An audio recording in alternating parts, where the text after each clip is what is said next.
რუსთავის მერიის სამსახურების უფროსებმა მუნიციპალიტეტის საკრებულოს წევრებმა და საჯარო სკოლების პედაგოგებმა რუსთავის დემოკრატიული ჩართულობის ცენტრში საგანგებო ბრიფინგი გამართეს სახელწოდებით არაძალადობას. მათი თქმით, ადგილობრივი ხელისუფლება თანამშრომლებისგან 19 აპრილს ნაციონალური მოძრაობის მიერ დაგეგმილ მიტინგზე დასწრებას ითხოვს. რუსთავის მერი ლაშა მინდელი თანამშრომლების ბრალდებას უარყოფს, თუმცა აცხადებს, რომ საკითხით დაინტერესდება და იმ შემთხვევაში თუ აღნიშნული ფაქტი დადასტურდა, ყველა შესაბამისი პირის პასუხისმგებლობის საკითხი დადგება.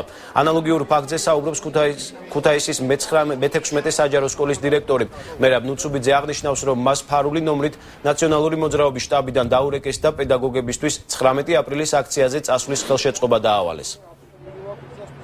დამიკავშირდნენ მითხრეს, რომ არიან შტაბიდან და მთხოვეს, მითხრეს, რომ მასწავლებლები გამეშვა 19 აპრილს დაგეგმილ მანიფესტაცია თუ აქცია არის თუ რაღაც თბილისში. უარს ვამბობთ ძალადობაზე, რომელიც ხორციელდება თვითმმართველობაში დასაქმებულ ადამიანებზე.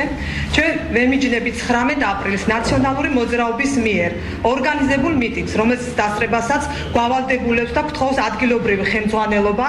იმედს გამოვთქვათ, რომ აღარასოდეს იქნება ზეწოლა თვითმმართველობაში დასაქმებულ ადამიანებზე. მე ჩავატარებ ახლა შიდა მოკვლევას, თუ მსგავსი ფაქტი დადასტურდა, თანამდებობის პირობა, რომელიც ესეთი რამ გააკეთეს, დაისჯებიან. თუ არა აუცილებლად დაისჯებიან ის ადამიანები, რომლებიც ჩემი აზრით სილის წამებას ეწევიან ახლა.